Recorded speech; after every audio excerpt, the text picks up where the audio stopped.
Elijah Carter kept his eyes low as he walked the cracked sidewalks of East Worthington. The sky was gray, as usual, and the wind carried the scent of rust and rain from the nearby train yard. His school books were held close to his chest, not because he feared they'd fall, but because he feared what might be said if someone saw the frayed covers and the duct-taped spine of his algebra textbook. At 15, Elijah had already learned how to shrink himself. At school, teachers rarely looked him in the eye. Some called him Eli, even though he'd never said they could. He never corrected them. He barely spoke. In the lunchroom, he ate quickly, alone, often pretending to read. The cafeteria was loud with jokes, phones, and bright voices, none of which ever reached his table. But at home, tucked into the corner of a small, paint-chipped living room, sat a battered upright piano that belonged to his grandfather, but had missing keys and a sour middle D. But when Elijah played, none of that mattered. The sound, though imperfect, was his. Music was where he said the things no one asked to hear.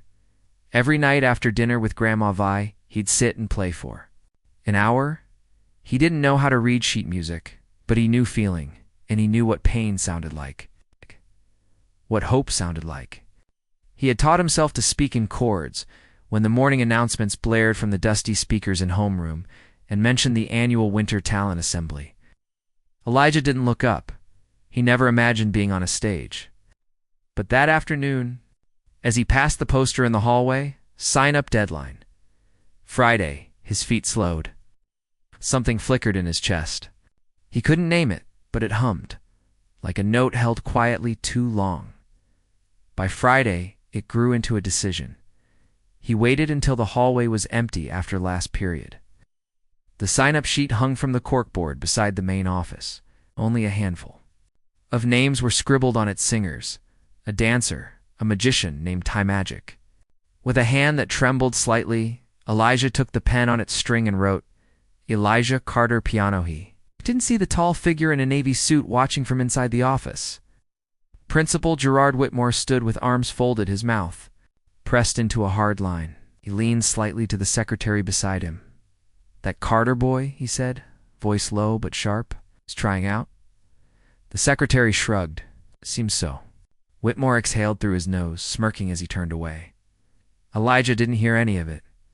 He stepped out into the cold December air, hands still tingling. He didn't smile, but something in his posture had shifted, walked with a straighter back. That night, as his fingers moved over the piano, Elijah played louder than usual, not angrily, just certain. Grandma Vi peeked in from the kitchen, her eyes glassy. You play like you got something to say, she whispered. He didn't answer. He just kept playing soft at first, then stronger, because he knew the stage wouldn't be made for someone like him. But he was going to stand on it anyway, and he was going to be heard. Principal. Jared Whitmore straightened his lapels in the window's reflection. The winter light bounced off the silver plaque on his desk. Leadership, discipline, excellence. He'd chosen the phrase himself. From the outside, Whitmore looked like the picture of professional success. Clean-shaven, Oxford-educated. Pressed suits with cufflinks that whispered wealth. His office smelled faintly of leather and eucalyptus. Students feared him, teachers tolerated him, and the school board adored him. He ran East Worthington High with the kind of order that didn't make headlines. But beneath the polish was a man who measured students by zip code and last name. Discipline meant something different when you came from certain streets. He rarely concerned himself with school events beyond the optics. But when he passed by the talent show list that Friday afternoon and caught Elijah Carter's name, something twisted in his smile. Look at this, he said later that day. Tapping the list as Vice Principal Ramos glanced over his shoulder, Carter signed up, piano. Smile. Kids quiet, always polite? Whitmore scoffed. His type usually is until they're not. Turned away, chuckling under his breath. What he didn't notice was the elderly janitor kneeling nearby, half hidden behind a ladder, patching up a water-stained ceiling tile. Mr. Howard paused his work, eyes narrowing beneath his cap. By Monday morning, a change had been made to the assembly schedule. Elijah would be the first performer. Subtle shift, but strategic. First meant no momentum, no warm-up, no forgiveness from a restless crowd. When Elijah asked about rehearsal, the secretary gave a rehearsed smile. "Oh, sorry, sweetie. Slots. Filled up before we saw your name. No apology, no explanation. Just a shrug that left him floating." Later that day, Whitmore stood at the back of the auditorium, clipboard in hand, watching the rehearsal lineup. Singers, dancers, a boy with a yo-yo routine. He nodded occasionally, offering thin praise. When one of the teachers asked why Elijah wasn't present, Whitmore said, "Couldn't be bothered to follow protocol, I suppose." A lie, but a tidy one. Back in the halls, Elijah walked like he always did, quietly, carefully, but his chest was tighter now. He hadn't expected celebration, but he hadn't expected silence to turn cold either, in the teacher's lounge. Ramos glanced at the schedule again. "You sure it's smart to open with a solo piano act? Especially a student who hasn't rehearsed?" Whitmore didn't look up from his coffee. If he's serious, he'll rise to the moment. If not, better to learn now. Sounded reasonable. Even thoughtful. But Mr. Howard, pushing his mop past the doorway, heard the edge behind the words. He'd heard it for decades, just dressed in different voices. He looked down the hallway, where Elijah's classroom sat silent. Something wasn't right, and he wasn't the only one who knew it. By Thursday morning, the auditorium buzzed with last-minute logistics.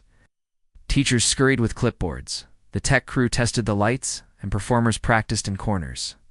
Elijah sat alone in the back row, clutching the song he'd chosen in his head like a secret.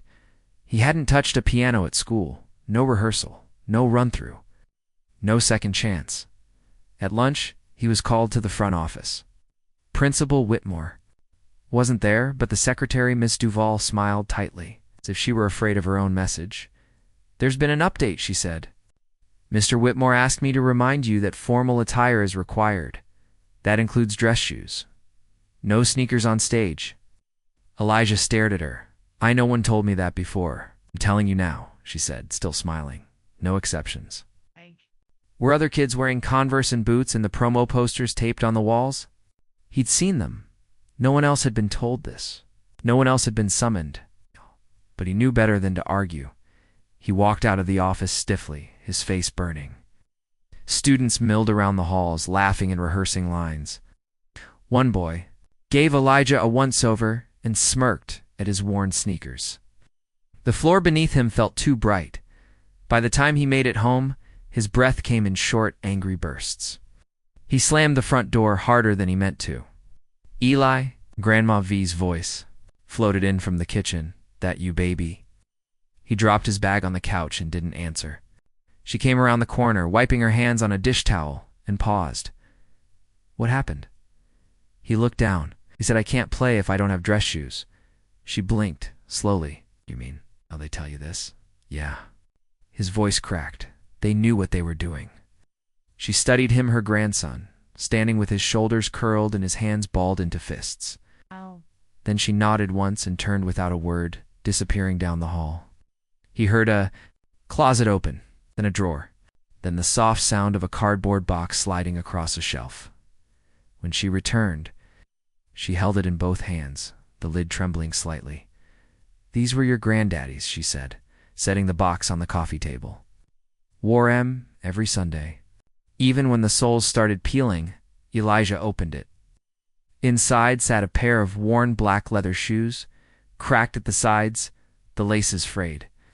They smelled like dust and old hope. They're not new, not shiny, but they stood in church pews and job lines and protest marches, Grandma V said, voice soft. They never cared about what he wore either. He looked up. Her eyes were misty. "I ain't letting them take your stage," she added, firmer now. "Not over shoes." Elijah nodded slowly, unable to speak. Later that night, he polished them as best he could with a rag and a little oil. He slid them on, one at a time. They fit a little loose, but they held. He sat at the piano, and this time played not just to be heard, but to take back something that had almost been stolen. The shoes clicked on the tile floor as Elijah walked through the back hallway of the gym. The leather felt foreign, too grown, but it held him steady. From inside, A muffled wave of sound rolled out, students laughing, cheering, the clatter of folding chairs. The Winter Talent Assembly was in full swing. Someone's rendition of a pop song ended in a flourish of awkward applause. Then the lights dimmed and a voice crackled over the loudspeaker. Next up, Elijah Carter performing. Piano. Backstage, he waited. Alone. He looked around for someone to guide him. No teacher, no tech, no sign of where to sit or when to start. Just a dim light above a side door and the murmur of an impatient crowd beyond it, from across the gym floor. Behind the curtain, Principal Whitmore stood with his arms folded. A thin smile touched his lips as he turned and walked to the lighting controls himself. One less spotlight. Lower the center stage dimmer. The auditorium's usual warm glow turned cold. The stagehand finally motioned. Elijah stepped out. The gym was packed. Hundreds of eyes turned toward him, and then that brief, dangerous silence. No applause. No welcome. Just a tension that settled like dust. He crossed the wooden floor, every step too loud. The piano stood in the center, upright, black, polished. But something was wrong. The bench was missing its cushion, and the adjustable lever had been removed. He stared at it. His heart raced. He would have to sit too low to play properly. His elbows would drop. His posture would suffer. It was a calculated blow masked as oversight. He looked toward the front row. Few teachers avoided his eyes, while Mr. Daniels gave him a small, uncertain nod, then looked away quickly as if the act of kindness might cost him something. From the back, a student laughed, short, sharp, cutting. Another whispered, "Elijah sat anyway." He placed his hands above the keys. They hovered there, trembling. He breathed in, slow. The lights felt colder now, washing him in pale blue. The murmur of the crowd behind him grew louder. Could almost feel. Whitmore watching. A student near the bleachers muttered, "Betty can't even play." The words hung in the air like a dare. Elijah looked down at his fingers, still suspended above the keys. His breath shook. His vision blurred for a moment, not from tears, but from the pressure pressing against his chest. He thought of the shoes, of the way his grandmother placed the box in front of him like it held more than leather. The soles were cracked from marching, from standing, from refusing to sit down when told to. He squared his shoulders. Then, with one soft movement, he lowered his fingers to the keys, and he began to play. The first note was soft, so soft it barely registered. A lowy, played like a breath. Then came the next ripple, a whisper against silence. The gym, once restless, froze. Students leaned forward. Teachers stopped mid-whisper. It was not the pounding chords or showy scales they had expected. It was something older. Something that didn't ask for attention but demanded it. Elijah's. Fingers moved with quiet purpose. He didn't look at the crowd. His eyes stayed on the keys, but his mind was far from the stage. He was back in his living room. The dusty light through the curtains. The way Grandma V hummed while stirring grits. The scent of old wood and gospel records. That's where the music came from. Each note was a memory, a refusal, a promise. The piece he played, original, unrecorded, unnamed, was stitched together from emotion and instinct. Hints of classical melody danced with southern blues. Chords stretched with aching tension, then resolved like forgiveness. The middle section built in waves, crescendoing like a voice long held back, finally rising above the noise by the third minute. The gym was completely silent. Even the cough stopped. Elijah didn't notice. He was inside the music. He poured into it the days he'd been overlooked, the lunches eaten alone, the Snickers, the paperwork that never reached him, tests he aced but never got a compliment for, the assumption always that he would be less. Every slight, every quiet wound they lived in the melody. Then something shifted. His shoulders relaxed. His fingers, once tense with fear, now danced with control.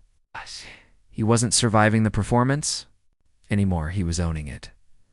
The gym, once hostile, now listened, not out of politeness, but because they couldn't look away. A girl in the second row covered her mouth. One of the teachers blinked hard. Even Mr. Daniels, seated near the side exit, found himself leaning forward, hand resting on his chest. At the back of the gym, Principal Whitmore watched, arms crossed, jaw locked. The smirk he wore earlier had vanished. Something in his eyes flickered not pride, but something dangerously close to fear. This wasn't how it was supposed to go. He had given the boy a stage to fail on, not one to transform, and yet here Elijah was. When the final note rang out long, hollow and clear, it echoed through the rafters like a benediction. Then silence. Elijah sat still for a moment, fingers still hovering. His chest rose and fell. Slowly, he didn't look up, not yet. He hadn't played for their approval, he had played to free something. Then all at once, the gym erupted, a standing ovation. 8 began near the back, students rising to their feet, clapping, whistling, and spread to the front like a wave. Teachers stood, even the skeptical ones. A girl shouted, "Let's go, Elijah!" And laughter broke out. Warm and stunned, he looked up, and for the first time he saw them seeing him, not as a poor kid, not as a pity story, as a musician, as a force. Whitmore didn't clap. His eyes scanned the crowd like a man trying to pull a fire alarm with his mind. But it was too late. Control had slipped from his fingers. Elijah stood, bowed once small, graceful, and turned toward the wings. As he walked off stage, a teacher stepped aside to let him pass. Another patted his shoulder. He walked taller now, but the performance wasn't the end, it was only the start. The applause still rang in Elijah's memory the next morning as he walked through the school doors. Students he barely knew nodded at him. Few clapped him on the back. One girl gave him a folded note with a smile. It was the first time he'd been noticed without being watched. But beneath the sudden warmth, a chill waited. Midway through third period, the intercom crackled. "Elijah Carter, please report to the principal's office." The hallway felt longer than usual. Shoes echoed with each step. Inside, Principal Whitmore sat behind his desk, posture perfect, smile thin. "Have a seat, Alicia," he said, gesturing without looking up. Elijah remained standing. Whitmore finally looked at him, folding his hands neatly. "You surprised a lot of people yesterday." Elijah said nothing. "But let's not forget," Whitmore continued, "that you didn't follow proper procedure. You failed to attend the scheduled rehearsal. You ignored the dress code until the last minute. Some might call that disrespectful." Elijah blinked. His hands remained at his sides. Still, he said nothing. Whitmore leaned in slightly. "Arrogance, Elijah, is a dangerous thing, especially for students who already benefit from leniency." There it was, calm, polished cruelty. No slur, no raised voice, just a carefully veiled threat. Elijah held his gaze for a long moment, then turned and walked out without a word. That afternoon, whispers began to spread. He said what to Elijah? "I heard Whitmore change the light settings himself. Didn't let him rehearse. That was on purpose." By Thursday, Mr. Daniels, the same teacher who had glanced away in shame during the performance, stepped forward. Quietly, he spoke to the union rep, then to the vice principal, then to a reporter who'd once covered school board politics. Others followed. Ms. Hernandez, music teacher, shared emails she'd saved once, where Whitmore had denied funding for diverse programming, citing low interest. Another teacher mentioned students being penalized for tone, and their voices, always the same kind of students. Then came Mr. Howard, the janitor. He stood during a faculty meeting and cleared his throat. "I've worked in this building 32 years," he began. "I've watched young black boys get pushed out quietly, not for breaking rules, but for daring to stand tall." His words silenced the room. "I heard what Whitmore said about that boy. I heard it, and I won't forget it." There was no applause, but no one spoke against him either. By the end of the week, an anonymous email had been sent to the district.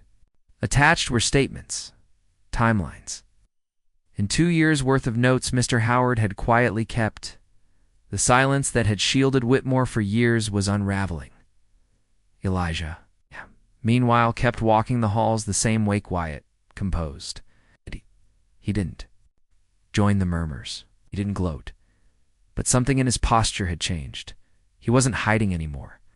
The invitation came in a plain envelope, tucked into Elijah's locker 2 weeks after the assembly.